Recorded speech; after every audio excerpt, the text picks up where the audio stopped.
It's been a full year since the city of Joplin signed an emergency declaration for the COVID-19 pandemic.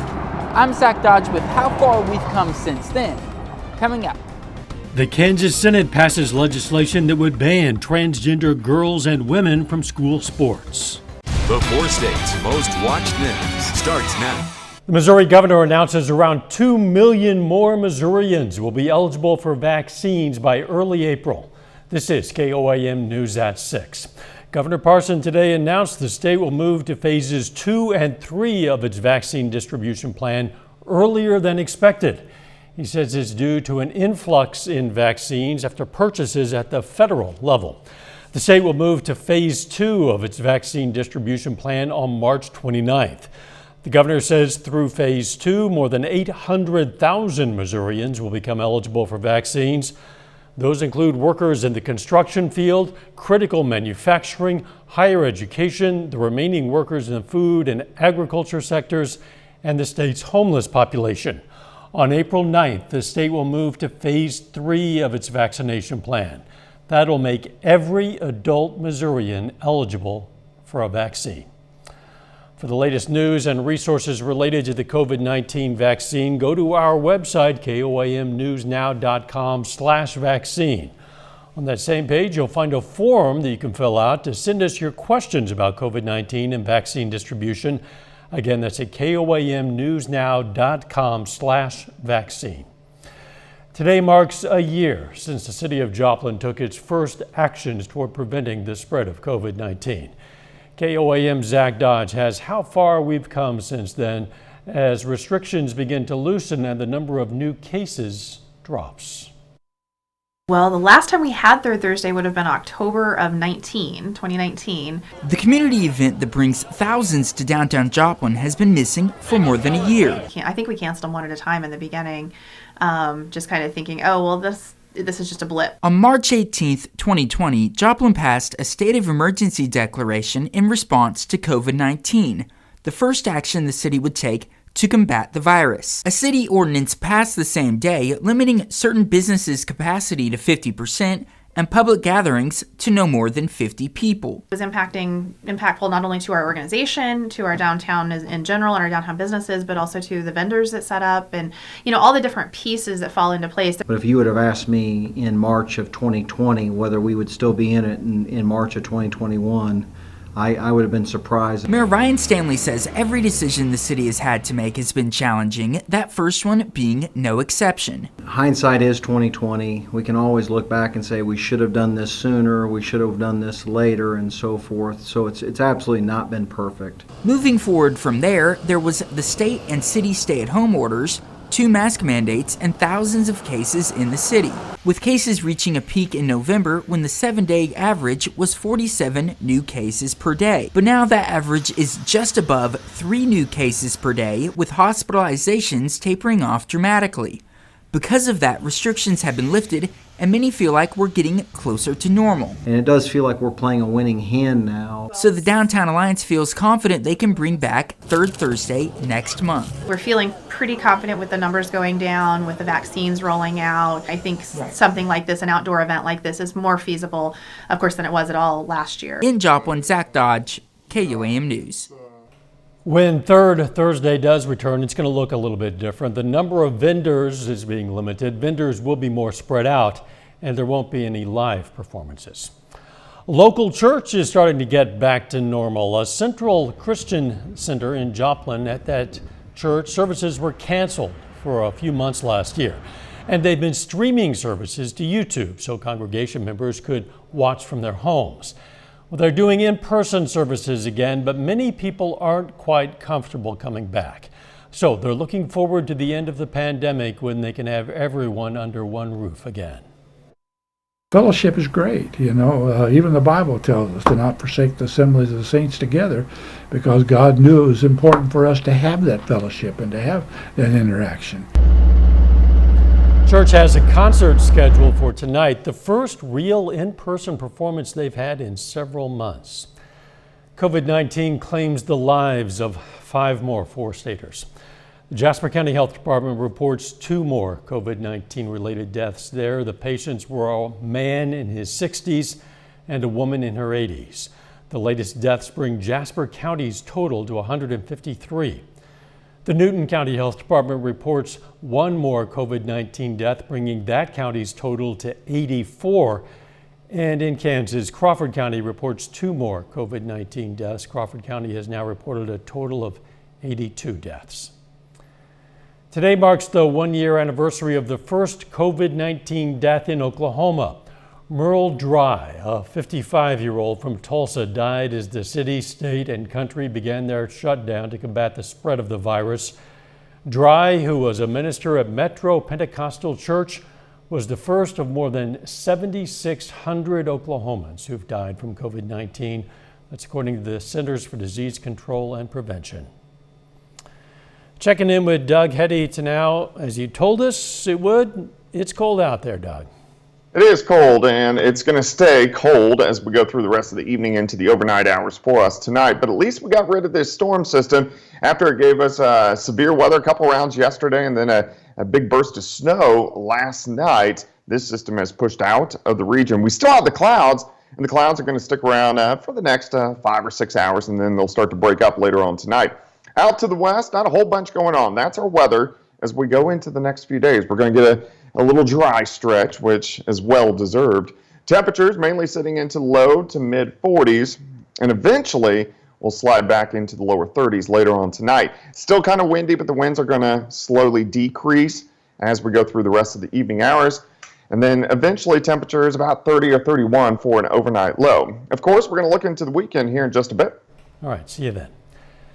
A Girard, Kansas man is dead after a crash on K7 and 630th Avenue in Crawford County. The Kansas Highway Patrol says Gary Puffenbarger was going west on 630th, failed to yield, and hit a crossing semi. Puffenbarger died at the scene. The driver of the semi was not hurt. Kansas legislators on both sides are trading sometimes bitter accusations as Republican lawmakers advance a proposal to ban transgender students from girls' and women's school sports. The GOP-controlled state Senate approved a bill that would enact the ban, sending the measure to the Republican-controlled House. Governor Laura Kelly calls it regressive. The Senate's top Democrat calls the bill hateful and suggests her male colleagues were arguing that men are just superior. But supporters argue that girls and women would lose scholarships and other life-changing opportunities without such a ban, and repeatedly referred to transgender girls as biological boys. Still ahead for the rest of this month and next, your donation to the Carthage Crisis Center means a lot more. And college high students put in some hard work to give back to their community. The Carthage Crisis Center's Board of Directors is making your donations stretch further right now. The board announced it would do a matching gift challenge. The board will match every dollar donated to the Crisis Center up to a total of $20,000 for a time. The Crisis Center's executive director says the money donated will provide comfort for families in a time of need. And I'm just so glad that we can be here for people so they don't fall through the cracks, so they don't have to sleep in their car. That's what we're here for. Very blessed to be here. This is a very good place, and you grow for, the goodness of everything. The board will match donations for the next 6 weeks. Students from Joplin's College Heights Christian School are donating their hard work for Missions Week. It's an annual event. Some students travel as far as Orlando and Arlington, Texas, but there's also work to be done right here at home. Around 40 students are providing services to God's Resort, Neighborhood Life House, Watered Gardens, Rafa House, and the Lafayette House.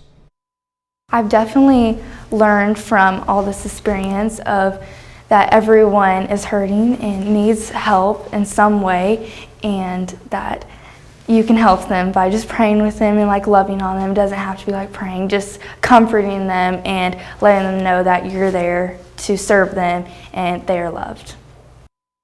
It's not just high schoolers. Last week, College Heights Middle School students worked at Life Choices, Maranatha Bible Camp, and their school and church. Doug Hetty is up next with his complete forecast, and later 5 Oklahoma police officers face manslaughter charges in the shooting death of a 15-year-old suspect.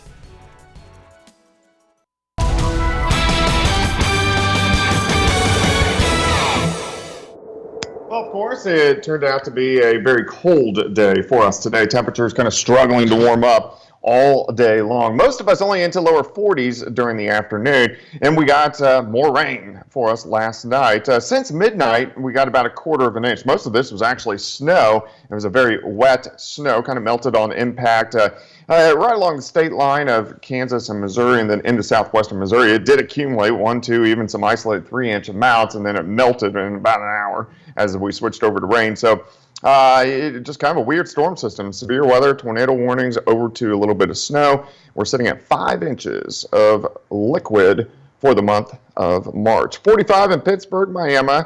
We have 42 in Neosho, Lamar at 43, Yates Center at 49. Anderson is sitting at 53 degrees. And the winds have been kind of strong today. We have these north winds behind this system, but the winds are going to slowly decrease as we work through the rest of the overnight hours. Looks good. We're looking from the station off toward the south and to the east, currently sitting at 43. North winds at about 15 to 20. Humidity, of course, is high at 76%. Through the evening hours, we slide back through the 40s slowly, but once the clouds start to break up, then we'll drop. We'll drop back right around freezing for an overnight low. So finally, we got rid of this storm system. We've had a lot of rain over the past week.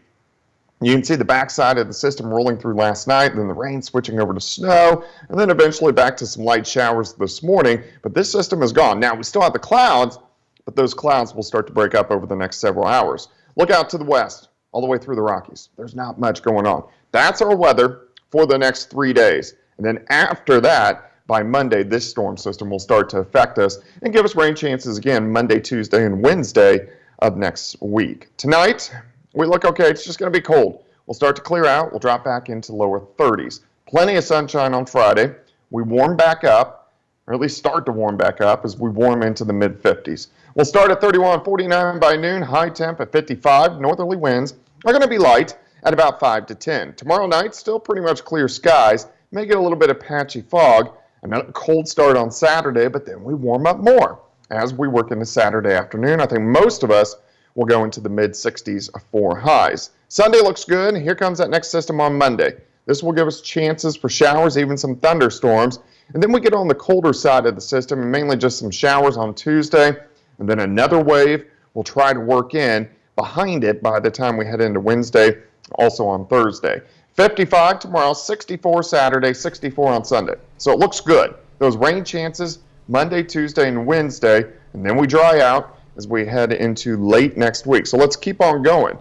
Next weekend, we have rain chances on the 28th. That will cool us down a bit. And then a pretty big storm system, a cluster of systems on the 1st, 2nd, and 3rd, and 4th to begin April. And then we start to warm up just a bit. But it looks like we're going to stay active as we have plenty of storm systems just about each and every week. Typical, I guess, for this time of year. Still a little bit surprising to see it up there. Thanks, Doug. Still ahead, new surveillance video provides more details in the shooting death of a 15-year-old Oklahoma robbery suspect. We're going to have more on that and the officers who are now facing charges in his death. 5 police officers in Oklahoma City face manslaughter charges in the death of a 15-year-old robbery suspect. Newly obtained surveillance video appears to show the suspect dropping his gun before he was shot. You're about to see that footage as well as police body cam video of the incident, but a word of warning, the graphic nature of the footage might be disturbing to some of you. Paris Jones has the story.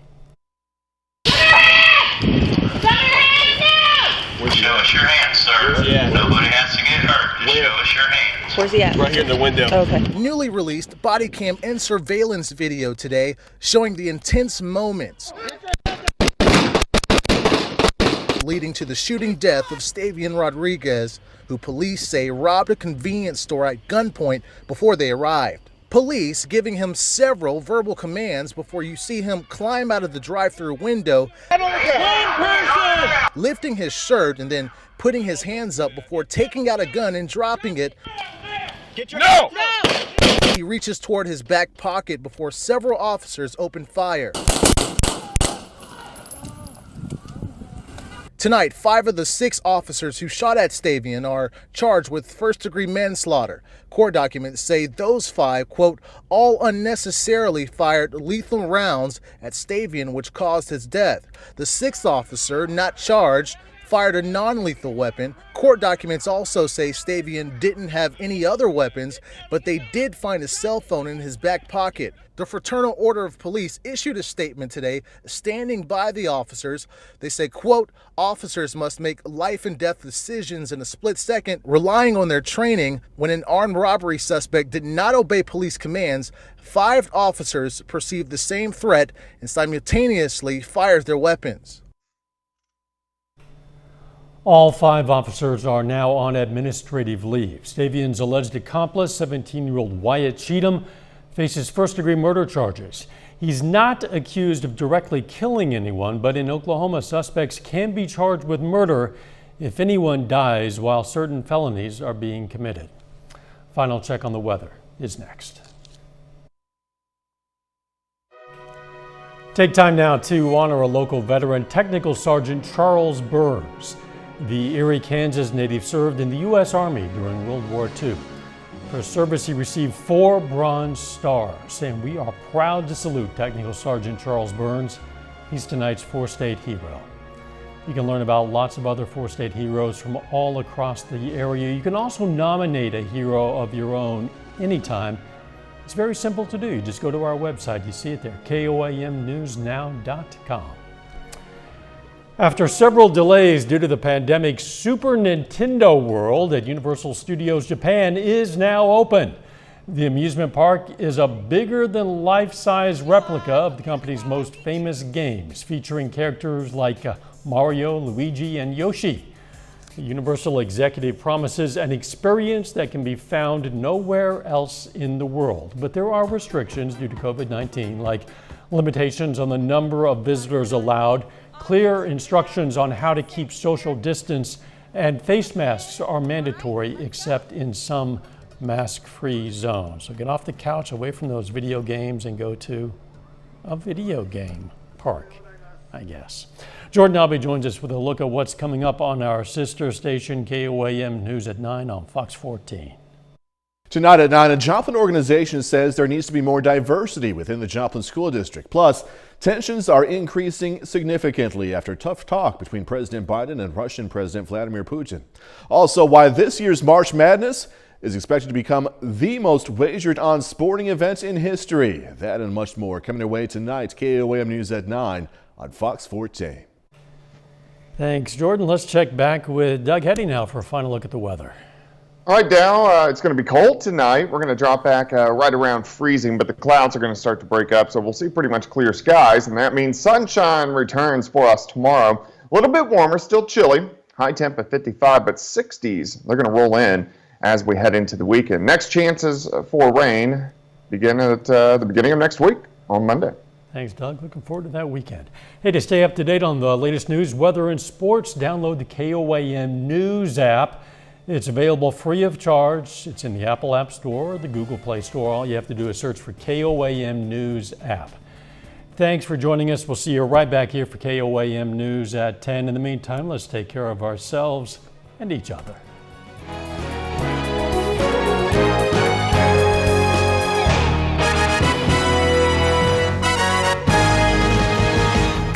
If you see news